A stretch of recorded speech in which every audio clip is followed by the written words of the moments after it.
Hello friends, ಎಲ್ರಿಗೂ ನಮಸ್ಕಾರ. ನಾನು ನಿಮ್ಮ ಪ್ರೀತಿಯ ಕಾವ್ಯ ಮಾತಾಡ್ತಾ ಇರೋದು. ಕಾವ್ಯ ಎಸ್ ವ್ಲಾಗ್ಸ್ಗೆ ಸ್ವಾಗತ ಆ್ಯಂಡ್ ಸುಸ್ವಾಗತ. ಹೆಣ್ಮಕ್ಳು ಬೆಳಗ್ಗೆ ಎದ್ದು ಮೂಡಿರಲಿ ಇಲ್ಲದೆ ಇರಲಿ ಕೆಲಸ ಮಾಡಲೇಬೇಕು. ರಾತ್ರಿಯೇ ಅಡುಗೆ ಮನೆ ಎಲ್ಲ ಕ್ಲೀನ್ ಮಾಡ್ತೀನಿ. ಬೆಳಗ್ಗೆ ಎದ್ದು ಬರೀ ಅಡುಗೆ ಕೆಲಸ ಮಾತ್ರ ಇರಬೇಕು ಅಂತ. ಪಾತ್ರೆ ಎಲ್ಲ ರಾತ್ರಿಯೇ ತೊಳೆದು ಮಡಗಿದ್ದೆ, ಅದನ್ನೆಲ್ಲ ಇವಾಗ ನೀಟಾಗಿ ಜೋಡಿಸ್ಕೊಂಬಿಡೋಣ ಅಂತ. ರಾತ್ರಿಯೇ ಆಲ್ಮೋಸ್ಟ್ ಎಲ್ಲ ಕೆಲಸ ಆಗಿರೋದ್ರಿಂದ ಬೆಳಗ್ಗೆ ಎದ್ದು ಜಾಸ್ತಿ ಕೆಲಸ ಇರೋದಿಲ್ಲ, ಸ್ವಲ್ಪ ಕೆಲಸ ಮಾತ್ರ ಇರುತ್ತೆ. ಪಾತ್ರೆ ತೊಳೆಯೋದಿರೋದಿಲ್ಲ. ನಾನು ನಿನ್ನೆ ಆನೆಕಲ್ಲಿಂದ ಕಾಫಿ ಪುಡಿ ತಂದಿದ್ದೆ. ಕಾಫಿ ಪುಡಿ ಮಾತ್ರ ತುಂಬ ಚೆನ್ನಾಗಿರುತ್ತೆ ಆನೆಕಲ್ಲಲ್ಲಿ. ನಾನು ಮದುವೆ ಆಗಿ ಬಂದಾಗಿಂದನೂ ಅಷ್ಟೇ, ನಾವು ಆನೆಕಲ್ಲಲ್ಲೇ ಕಾಫಿ ಪೌಡ್ರು ತಂದುಬಿಡ್ತೀನಿ, ಜೊತೆಗೆ ಟೀ ಪೌಡ್ರು ತಂದುಬಿಡ್ತೀನಿ. ನಾನು ಟೀ ಜಾಸ್ತಿ ಏನೋ ಅಷ್ಟೊಂದು ಕುಡಿಯೋದಿಲ್ಲ ನಾವು, ಅದಕ್ಕೋಸ್ಕರ ಕಾಫಿ ಪೌಡರ್ ಮಾತ್ರ ನಾನು ತಂದಿದ್ದೆ. ರಾತ್ರಿ ಸ್ವಲ್ಪ ತಲೆನೋವು ಇತ್ತು, ಅದಕ್ಕೆ ನಾನು ಬೆಳಗ್ಗೆ ಸ್ವಲ್ಪ ಲೇಟಾಗಿ ಎದ್ದೆ. ಸರಿ ಅಂದ್ಬಿಟ್ಟು ಮಕ್ಕಳಿಗೆ ಸ್ಕೂಲ್ ಟೈಮ್ ಆಗುತ್ತೆ ಅಂದ್ಬಿಟ್ಟು ನಾನು ಪುಳಿಯೋಗರೆ ಮಾಡ್ತಾಯಿದ್ದೀನಿ. ಟೈಮ್ ಆಗಿಬಿಟ್ಟಿತ್ತು ಅಂದ್ಬಿಟ್ಟು ನಾನು ಹಾಗಾಗೇ ತೋರಿಸ್ತಾಯಿದ್ದೀನಿ. ವಿಡಿಯೋ ಮಾಡೋಕ್ಕೆ ಟೈಮ್ ಇರಲಿಲ್ಲ. ಪುಳಿಯೋಗರೆಗೆ ಕಡಲೆಬೇಳೆ, ಉದ್ದಿನಬೇಳೆ, ಎಣ್ಣೆ, ಸಾಸಿವೆ, ಕರಿಬೇವು ಎಲ್ಲ ಹಂಗೆ ಹಾಕ್ತಾಯಿದ್ದೀನಿ. ಪ್ಲೀಸ್ ನಮ್ಮ ಚಾನೆಲ್ ನಿಮಗೆ ಇಷ್ಟ ಆಗಿದ್ದರೆ ಲೈಕ್ ಮಾಡಿ, ಶೇರ್ ಮಾಡಿ ಮತ್ತು ಸಬ್ಸ್ಕ್ರೈಬ್ ಮಾಡ್ಕೊಂಡು ನೋಡಿ ಅಂತ ಕೇಳ್ಕೊತೀನಿ. ಸ್ವಲ್ಪ ಕ್ವಾಂಟಿಟಿ ಜಾಸ್ತಿ ಬೇಕು ಅಂದ್ಬಿಟ್ಟು ನಾನು ಇಲ್ಲಿ ಈರುಳ್ಳಿ ಆ್ಯಡ್ ಮಾಡ್ತಾಯಿದ್ದೀನಿ. ನಾನು ಜಾಸ್ತಿ ಈರುಳ್ಳಿ ಹಾಕಿ ಮಾಡೋದಿಲ್ಲ, ಯಾಕೆ ಅಂದರೆ ನನ್ನ ಮಕ್ಕಳು ಬಾಯಿಗೆ ಒಂದು ಈರುಳ್ಳಿನೂ ಸಿಗಬಾರ್ದು. ಸರಿ, ನಮಗೂ ಬೇಕಲ್ಲ, ಸಾಂಬಾರು ಬೇಕಾದ್ರೆ ಮಧ್ಯಾಹ್ನ ಮಾಡ್ಕೊಳ್ಳೋಣ ಅಂದ್ಬಿಟ್ಟು ನಾನು ಈರುಳ್ಳಿ ಹಾಕ್ತಾಯಿದ್ದೀನಿ. ಹಂಗೆ ಬೆಳ್ಳುಳ್ಳಿನೂ ಜಜ್ಜಿ ಹಾಕ್ಕೊತೀನಿ, ಕರ್ಬೇವಿನ ಸೊಪ್ಪು ಸಹ ಹಾಕ್ಕೊಂಡಿದ್ದೀನಿ. ಈರುಳ್ಳಿ ಸ್ವಲ್ಪ ಸಾಫ್ಟ್ ಆಗಲಿ ಅಂದ್ಬಿಟ್ಟು ನಾನೀಗ ಉಪ್ಪು ಆ್ಯಡ್ ಮಾಡ್ಕೊತೀನಿ. ನಾನು ಇನ್ನೊಂದು ಥರನೂ ಪುಳಿಯೋಗರೆ ಮಾಡ್ತೀನಿ, ಅದಕ್ಕೇನೂ ಹಾಕೋದಿಲ್ಲ. ಎಣ್ಣೆ, ಸಾಸಿವೆ, ಕಡಲೆಬೇಳೆ, ಉದ್ದಿನಬೇಳೆ ಹಾಕ್ಬಿಟ್ಟು ಕರ್ಬೇವಿನ ಸೊಪ್ಪು ಹಾಕ್ಬಿಟ್ಟು ಮಾಮೂಲಿ ಬೆಳ್ಳುಳ್ಳಿ ಜಜ್ಜಿ ಹಾಕ್ತೀನಿ ಅಷ್ಟೇ. ಆಮೇಲೆ ಇನ್ನೇನು ಹಾಕೋದಿಲ್ಲ ಅದಕ್ಕೆ. ಅಷ್ಟು ಹಾಕ್ಬಿಟ್ಟು MTR ಪುಳಿಯೋಗರೆ ಪ್ಯಾಕೆಟ್ ಹಾಕ್ಬಿಡ್ತೀನಿ.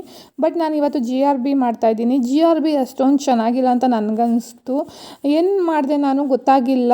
ಫಸ್ಟ್ ಟೈಮ್ ಮಾಡಿದಾಗ ಚೆನ್ನಾಗಿತ್ತು, ಆಮೇಲೆ ಒಂದು 12 ಪ್ಯಾಕೆಟ್ ತಂದಾಕ್ಬಿಟ್ಟೆ. ಸುಮ್ಮನೆ ವೇಸ್ಟ್ ಆಗುತ್ತೆ ಅಂದ್ಬಿಟ್ಟು ನಾನೇನು ಮಾಡ್ತಾಯಿದ್ದೀನಿ. ಎಲ್ಲ GRBಗಿಂತ MTR ಚೆನ್ನಾಗಿರುತ್ತೆ, ಇಲ್ಲ ಅಯ್ಯಂಗಾರ್ ಪುಳಿಯೋಗರೆ ತುಂಬ ಚೆನ್ನಾಗಿರುತ್ತೆ. ನೆಕ್ಸ್ಟ್ ಟೈಮ್ ತಂದರೆ ನಾನು MTR ತರ್ತೀನಿ, GRB ತರೋದಿಲ್ಲ. ಇನ್ನೊಂದು ಏನಂದರೆ ನಾನು ಹುಣಸೆ ಹುಳಿ ರಸ ಏನೂ ಹಾಕೋದಿಲ್ಲ, ಇದರಲ್ಲೇ ಹುಣಸೆ ಹುಳಿ ಎಲ್ಲ ಇರುತ್ತೆ. ತಿರ್ಗಾ ಹುಳಿ ಜಾಸ್ತಿ ಅಂತ ಅನಿಸುತ್ತೆ. ಮಕ್ಕಳು ಬೆಳಗ್ಗೆ ಟಿಫನ್ ಮಾಡಿಬಿಟ್ಟು ಹೋಗೋದ್ರಿಂದ ಹುಳಿ ಜಾಸ್ತಿ ಆದರೆ ವಾಮಿಟ್ ಬಂದಂಗೆ ಆಗುತ್ತೆ ಪಾಪ ಅವ್ರಿಗೂ. ಅದಕ್ಕೆ ನಾನು ಜಾಸ್ತಿ ಹುಳಿ ಬಳಸಲ್ಲ. ಸಾಂಬಾರ್ಗೆ ಹುಳಿ ಬಳಸ್ತೀನಿ, ಅದೇ ಪುಳಿಯೋಗರೆಗೆ ಮಾತ್ರ ನಾನು ಯಾವತ್ತೂ ಹುಳಿ ಬಳಸಿಲ್ಲ. ಜೊತೆಗೆ ಅನ್ನಕ್ಕೂ ಸೈಡಲ್ಲಿ ಇಟ್ಬಿಟ್ಟಿದ್ದೆ, ಯಾಕೆಂದರೆ ಟೈಮ್ ಆಗಿಬಿಟ್ಟಿತ್ತು. ನಾನು ಎದ್ದಿದ್ದೆ 5:30 ಆಗಿಬಿಟ್ಟಿತ್ತು. ಪಕ್ಕದಲ್ಲೇ ಬಿಸಿನೀರು ಕಾಯಿಸಿ ಇಟ್ಟಿದ್ದೆ. ಸರಿ ಅಂದ್ಬಿಟ್ಟು ಒಂದು ಗ್ಲಾಸ್ ಬಿಸಿನೀರು ಕುಡಿಯೋಣ ಅಂದ್ಬಿಟ್ಟು ಬಿಸಿನೀರು ಕುಡಿತಾ ಇದ್ದೀನಿ. ಇನ್ನೇನು ಅದಕ್ಕೆ ನಾನು ನಿಂಬೆ ಹುಳಿ ರಸ ಆ ಥರ ಎಲ್ಲ ಹಿಂಡ್ಕೊಂಡು ಏನು ಕುಡಿಯಿಲ್ಲ, ಉಗುರು ಬಿಸಿನೀರು ಮಾತ್ರ ಕುಡಿತೀನಿ. ಸರಿ, ಮಕ್ಕಳು ಎದ್ದು ಬರೋ ಅಷ್ಟೊತ್ತಿಗೆ ಸೋಪೆಲ್ಲ ಒದ್ರಾಡಿಸ್ಬಿಡೋಣ ಅಂದ್ಬಿಟ್ಟು ಆರಿಸ್ಕೊತಾ ಇದ್ದೀನಿ. ಪಾಪ ಆರುಷಗೆ 12 ಗಂಟೆ ರಾತ್ರಿ ಗಂಟಲು ಪಾಪ ವರ್ಕ್ ಮಾಡ್ತಾನೇ ಇದ್ಲು. ಅವಳು ಪ್ರಾಜೆಕ್ಟ್ ವರ್ಕ್ ಬೇರೆ ಕೊಟ್ಬಿಟ್ಟಿದ್ರು. ನಾನೇನು ಸಪೋರ್ಟ್ಗೆ ಹೋಗಿಲ್ಲ, ಯಾಕಂದರೆ ನನಗೆ ನೆನ್ನೆನೇ ತಲೆನೋವು ತುಂಬ ಇತ್ತು ಅಂದ್ಬಿಟ್ಟು, ಅಮ್ಮ ನಿನಗೆ ಹೇಗೆ ಬರುತ್ತೋ ಹಾಗೆ ಮಾಡ್ಕೊಂಡ್ಬಿಟ್ಟು ನಾನು ಸುಮ್ಮನಾಗ್ಬಿಟ್ಟಿದ್ದೆ. ಸರಿ ಅಂದ್ಬಿಟ್ಟು ನಾನೇ ಇವತ್ತಿನ ಕೆಲಸ ಎಲ್ಲ ಜಾಸ್ತಿ ನನ್ನ ತಲೆ ಮೇಲೆ ಬಿದ್ದಿತ್ತು. ನನಗೂ ತಲೆನೋವು ಅಂತ ಎದ್ದಿರಲಿಲ್ಲಲ್ಲ ಅಂದ್ಬಿಟ್ಟು ನನ್ನ ಕೈಲಿ ಆದಷ್ಟು ಮಾತ್ರ ಕೆಲಸ ಮಾಡ್ತಾಯಿದ್ದೀನಿ ನಾನು. ಸರಿ ಅಂದ್ಬಿಟ್ಟು ಎಲ್ಲ ಮಾಡಿಬಿಟ್ಟು ಹೋಗೋಣ ಅಂದರೆ ನಮ್ಮ ಫ್ರೆಂಡ್ ಬೇರೆ ಸೀರೆ ಕೊಟ್ಟಿದ್ಲು. ನಮ್ಮದೊಂದು ಫಂಕ್ಷನ್ ಇದೆ, ಸೀರೆ ಡ್ರಾಪ್ ಮಾಡಿಕೊಡು ಅಂತ ಹೇಳಿದ್ಲು. ಆ ಸೀರೆನ ಸೋಫಾ ಮೇಲೆ ಇಟ್ಟಿದ್ದೆ, ಯಾಕೆಂದರೆ ಹೋಗೋ ಗಡಿಬಿಡಿಯಲ್ಲಿ ಮರ್ತ್ಬಿಟ್ಟು ಹೋಗ್ಬಿಡ್ತೀನಿ ನಾನು ಅಂದ್ಬಿಟ್ಟು ಅಲ್ಲೇ ಇಟ್ಟಿದ್ದೆ. ಸರಿ ಅಂದ್ಬಿಟ್ಟು ನಾನು ಈಚೆಗೆ ಬಂದೆ ಕಸ ಗುಡ್ಸೋಕ್ಕೆ. ಯಾವಾಗಲೂ ಅರುಷ ಸಪೋರ್ಟ್ ಮಾಡ್ತಾಯಿದ್ಲು, ಸರಿ ಅರುಷ ಬೇರೆ ಇರಲಿಲ್ಲ. ಸರಿ ಅಂದ್ಬಿಟ್ಟು ಬಾಗಿಲಿಗೆಲ್ಲ ನೀರು ಹಾಕ್ಬಿಟ್ಟು ಸರಿ ಅನ್ನೋ ಅಷ್ಟೊತ್ತಿಗೆ 6 ಗಂಟೆ ಹಾಗೇ ಹೋಯಿತು. ಈಗ ತಾನೇ ಜನ ಎಲ್ಲ ಎದ್ದು ಓಡಾಡ್ತಾ ಇದ್ದರು. ಇನ್ನೊಂದೇನೆಂದರೆ ಎಲ್ಲರಿಗಿಂತ ಫಸ್ಟ್ ನಾನೇ ಬಾಗಿಲಿಗೆ ನೀರು ಹಾಕ್ಬಿಟ್ಟು ರಂಗೋಲಿ ಬಿಡೋದು ನಮ್ಮಿದ್ರಲ್ಲಿ.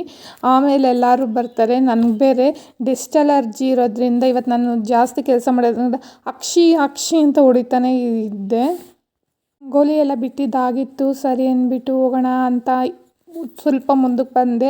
ಅಷ್ಟೊತ್ತಿಗೆ ಬಟ್ಟೆಗಳು ಕಾಣಿಸ್ತು. ಸರಿ, ವಾಷಿಂಗ್ ಮಿಷಿನಲ್ಲಿರೋ ಬಟ್ಟೆನೆಲ್ಲ ತೊಗೊಂಡು ಆರಾಕ್ಬಿಡೋಣ, ಟೈಮ್ ಆಗಿಬಿಡುತ್ತೆ ಅನ್ನೋ ಅಷ್ಟೊತ್ತಿಗೆ ಬೆಳಕು ಅರ್ಧೇ ಹೋಗ್ಬಿಡ್ತು. ಅಯ್ಯೋ, ಇಷ್ಟು ಬೇಗ ಬೆಳಕಾಗೋಯ್ತಾ ಅಂತ.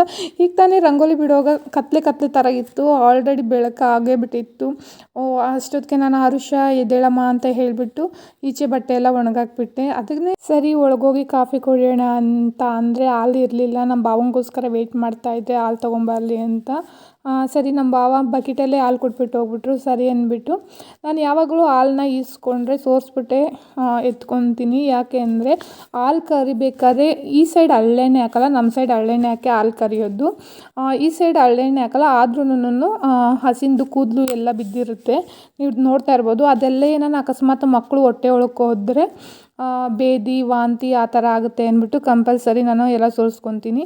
ಸ್ವೀಟ್ ಕಾರ್ನ್ ತೊಗೊಂಡಿದ್ದೆ, ಅದನ್ನೆಲ್ಲ ಬೇಯಿಸ್ಬಿಟ್ಟು ಅದಕ್ಕೆ ಉಪ್ಪು ಮೆಣಸು ಎಲ್ಲ ಹಾಕ್ಬಿಟ್ಟು ಬಾಕ್ಸ್ಗೆ ಹಾಕ್ತಾಯಿದ್ದೀನಿ. ಹೆಲ್ತಿ ಫುಡ್ಡು ಅಂದ್ಬಿಟ್ಟು ನಮ್ಮ ಮನೇಲಿ ಜಾಸ್ತಿ ಬೇಕ್ರಿ ಐಟಮ್ ತಿಂತಾರೆ ಮಕ್ಕಳು, ಆದಷ್ಟು ನಾನು ಅವಾಯ್ಡ್ ಮಾಡ್ತೀನಿ.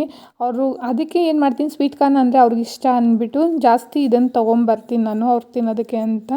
ಬಾಕ್ಸೆಲ್ಲ ಕಟ್ಟಿ ರೆಡಿ ಮಾಡೋ ಅಷ್ಟೊತ್ತಿಗೆ ಟೈಮೇ ಆಗೋಯಿತು. ಅದಕ್ಕೆ ಮುಂಚೆನೇ ತಲೆ ಬಾಚಿ ಎಲ್ಲ ರೆಡಿ ಮಾಡಿದ್ದೆ. ಬಾಕ್ಸೆಲ್ಲ ಕಟ್ಬಿಟ್ಟು ಸೈಡ್ಗೆ ಇಟ್ಬಿಡೋಣ ಬೇಗ ಬೇಗ ಅಂದ್ಬಿಟ್ಟು ಇಟ್ಬಿಟ್ಟು ಆಮೇಲೆ ಇಬ್ರಿಗೂ ಒಟ್ಟಿಗೆ ಕುಂಡಿಸ್ಬಿಟ್ಟು ತಿನ್ನಿಸ್ಬಿಟ್ರೆ ಟೈಮ್ ನಂಗೆ ಸೇವ್ ಆಗುತ್ತೆ. ಯಾಕೆಂದರೆ ಅವರಿಬ್ಬರು ತಿನ್ನೋದು ತುಂಬಾ ಲೇಟು. ಮಧುಷ ಜಾಸ್ತಿ ಸಣ್ಣ ಇದ್ದಾಳೆ ಅಂತ ಅವಳಿಗೆ ಮಾತ್ರ ಹಾಲು ಕೊಡ್ತೀನಿ. ಹರುಷ ಹಾಲೇನು ಅಷ್ಟೊಂದು ಕುಡಿಯೋದಿಲ್ಲ, ಏನಿದ್ರು ಕಾಫಿ ಟೀ ಕೊಟ್ಟರೆ ಕುಡಿತಾಳೆ. ಈಗಿಂದನೇ ಮಕ್ಳಿಗೆ ಅವೆಲ್ಲ ರೂಢಿ ಮಾಡಬಾರ್ದು ಅಂದ್ಬಿಟ್ಟು ಹಾಲು ಕುಡಿಯೋಂಗಿದ್ರೆ ಕುಡಿ, ಇಲ್ಲಾಂದರೆ ಬೇಡ ಅಂತ ಹೇಳ್ಬಿಟ್ಟು ಮಧುಷಂಗೆ ಮಾತ್ರ ಹಾಲು ಕೊಡ್ತೀನಿ. ಸರಿ ನಾನು ಒಂದು ಲೋಟ ಕಾಫಿ ಇಟ್ಕೊಂಡು ಕುಡಿದ್ಬಿಡೋಣ. ಅಷ್ಟೊತ್ತಿಗೆ 7:30 ಆಗೇ ಬಿಟ್ಟಿತ್ತು. ಸರಿ ಅವ್ರ ಡ್ಯಾಡಿ ಜೊತೆ ನಾನು ಕಳಿಸ್ದೆ. ನನಗೂ ಟೈಮ್ ಆಗೋಗಿತ್ತು, ಸಲೂನ್ಗೆ ಹೋಗಬೇಕಾಗಿತ್ತು ಅಂದ್ಬಿಟ್ಟು. ಕ್ಲಾಸಸ್ ಇತ್ತು ಇವತ್ತು, ಬೇಗ ಬಂದು ಅಂತ ಬೇರೆ ಹೇಳಿದ್ರು. ಅದಕ್ಕೆ ಅಂದ್ಬಿಟ್ಟು ನಾನು ರೆಡಿ ಆದೆ. ಈ ಡ್ರೆಸ್ನ ನಾನು ಸ್ಟಿಚ್ ಮಾಡಿರೋದು. ನಿಮ್ಮೆಲ್ರಿಗೂ ಈ ವಿಡಿಯೋ ಇಷ್ಟ ಆಗಿದೆ, ಪ್ಲೀಸ್ ಲೈಕ್ ಮಾಡಿ, ಶೇರ್ ಮಾಡಿ, ಸಬ್ಸ್ಕ್ರೈಬ್ ಮಾಡ್ಕೊಂಡು ನೋಡಿ ಅಂತ ಹೇಳ್ತಾ ಈ ವಿಡಿಯೋನ ಇಲ್ಲಿಗೆ ಎಂಡ್ ಮಾಡ್ತೀನಿ. Thank you so much.